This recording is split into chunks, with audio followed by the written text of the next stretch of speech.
Hello everyone, welcome to learner B extra. आई एम शिवानी चौहान। इस वीडियो में हम क्लास 9 साइंस की बुक का चैप्टर 10 ग्रेविटेशन के एमसीक्यूज़ देखने वाले हैं।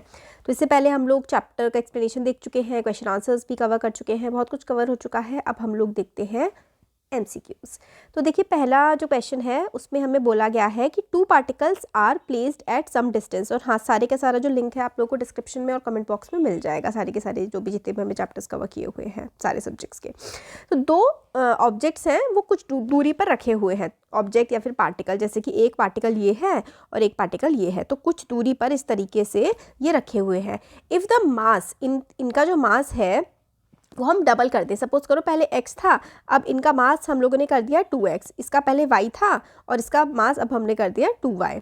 Keeping the distance between them unchange. अब डिस्टेंस जो था वो इतना का इतना ही है जितना ये था, डिस्टेंस नहीं इसका बदला है और मास हम लोगों ने बदल दिया है। The value of gravitational force between them will be. तो इन दोनों के बीच की जो ग्रेविटेशनल फोर्स है वो क्या हो जाएगी, कम होगी, ज़्यादा होगी, डबल होगी, 4 टाइम्स होगी, क्या होगी। तो देखो, सबसे पहले हम लोगों को देखना होता है फॉर्मूला, कि भाई फॉर्मूला क्या होता है।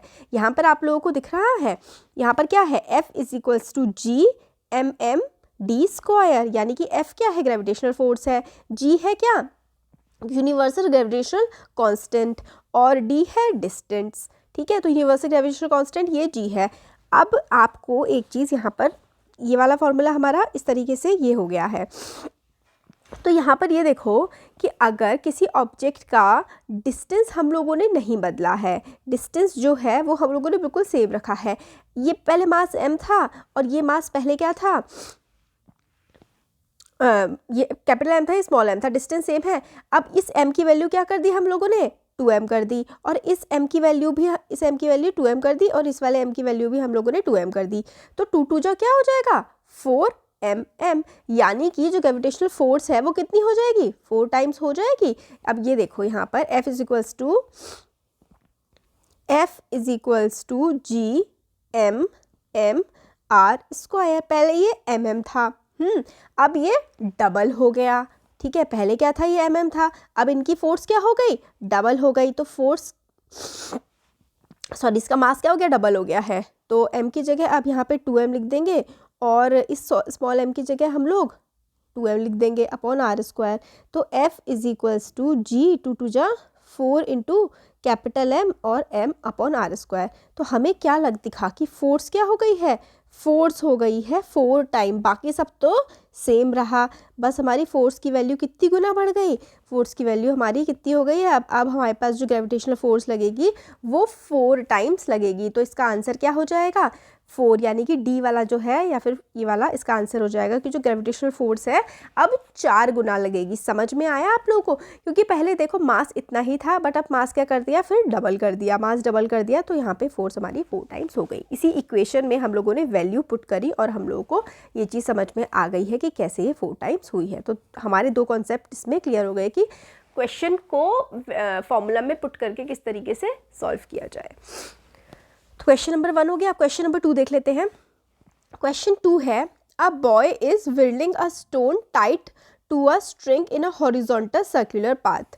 विर्लिंग मतलब एक बच्चा है, उसने एक धागा टाइप का है और उसको एक पत्थर है, उसको ऐसे ऐसे करके गोल गोल करके बच्चा घुमा रहा है। ठीक है, ऐसे गोल गोल घुमा रहा है।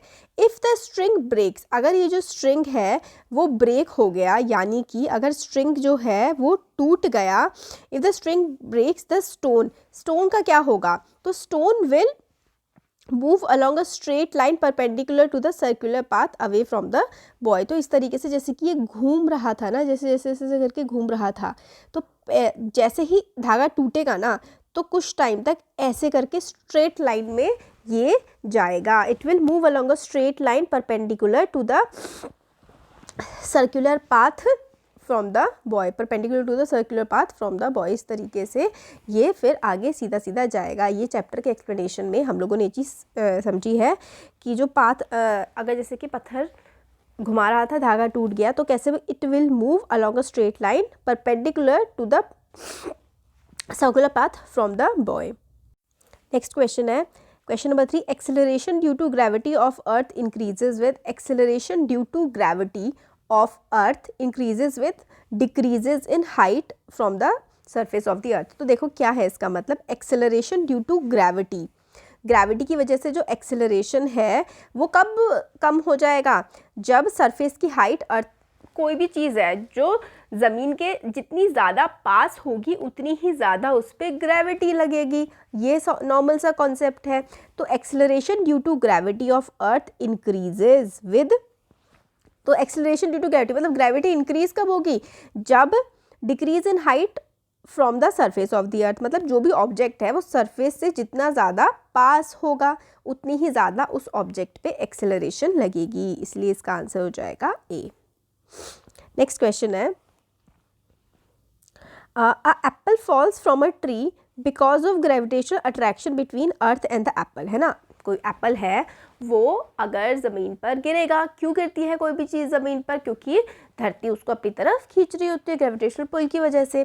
If F1 is the magnitude of the force exerted by the earth on the apple and F2 is the force sorry, F2 is the magnitude of the force exerted by the apple on the earth, तो then कौन सा बड़ा होगा। तो देखो हमने ये concept समझा है कि कोई भी ऑब्जेक्ट हो दुनिया का, वो किसी भी दूसरे ऑब्जेक्ट पर क्या लगा रहा होता है, फोर्स लगा रहा होता है, ग्रेविटेशनल फोर्स। मतलब ये ऑब्जेक्ट ए है, ये ऑब्जेक्ट बी है, या फिर ये ऑब्जेक्ट ए क्या है, ये अर्थ है सपोज करो, और ये है एप्पल। तो एप्पल भी अर्थ पर एक ग्रेविटेशनल पुल लगा रहा है और अर्थ भी एप्पल पर ग्रेविटेशनल पुल लगा रहा है। जिसकी ग्रेविटी ज़्यादा होगी वो उसको अपनी तरफ खींच लेगा, क्योंकि अर्थ की ग्रेविटी एप्पल से ज़्यादा है, इसलिए एप्पल अर्थ पर गिर जाता है और अर्थ एप्पल पर नहीं गिरती है। तो इसलिए किसकी ग्रेविटी ज़्यादा होगी ऐसे केस में। अब देखो यहाँ पर, an apple falls from a tree because of gravitational attraction between earth and the apple, ये वाली चीज़ हो गई। If F1 is the magnitude of the force exerted by the earth on the apple and the F2 is the magnitude of the force exerted by the apple on the earth, the F2 sorry F1 and F2 are equal. यहाँ पर F1 and F2 आपस में equal हो जाएंगे। क्यों? क्योंकि F1 क्या है, magnitude of force exerted bye earth on Apple, मतलब अर्थ जो है वो एप्पल पर लगा रही है फोर्स, और F2 क्या है, is the magnitude of the force exerted bye Apple on the earth. तो जब तक एप्पल गिरता नहीं है तो तब तक वो जो फोर्स हो रही है ना, अर्थ जो एप्पल पे लगा रही है और एप्पल जो अर्थ पे लगा रहा है, वो एक दूसरे को काट रही है, तभी तक तो वो गिरा नहीं है। और जब वो गिर जाएगा तो मतलब अर्थ ने ज़्यादा फोर्स लगा दी होगी या फिर वो भारी हो गया होगा, ये लॉजिक होता है। नेक्स्ट है question 5, the earth and the moon are attracted to each other. Earth और मून एक दूसरे की तरफ अट्रैक्ट होते हैं by gravitational force. The earth attract the moon with the force that is, तो देखो क्या है कि अर्थ और मून दोनों के दोनों are attracted toward each other, है ना। दुनिया की हर एक चीज़, हर ऑब्जेक्ट दूसरे ऑब्जेक्ट को अट्रैक्ट कर रहा है, तो अर्थ और मून भी दोनों के दोनों एक दूसरे को ग्रेविटेशनल पुल दे रहे हैं। The earth attract the moon with the force that is, अब अर्थ जो है मून पे एक फोर्स लगा रही है, वो किसके बराबर है, same as the force exerted by the moon. तो बिल्कुल सेम ही फोर्स लगा रही है जो मून उस पर एक्सर्ट कर रहा है, तभी तो वो एक दूसरे को खींच नहीं पा रहे हैं, है ना। अगर बहुत ज़्यादा अगर लग जाता तो खींच लेते। फिलहाल जब वो एक असेंबलेंस में चलते रहते हैं, चक्कर लगाते रहते हैं, तो वो क्या कर रहे हैं, सेम फोर्स एक दूसरे पर एक्सर्ट केसेस में कर रहे हैं। तो ये 5 क्वेश्चन हम लोगों ने देख लिए हैं। आगे के क्वेश्चन हम आगे आने वाले वीडियोज़ में देखेंगे। Thank you.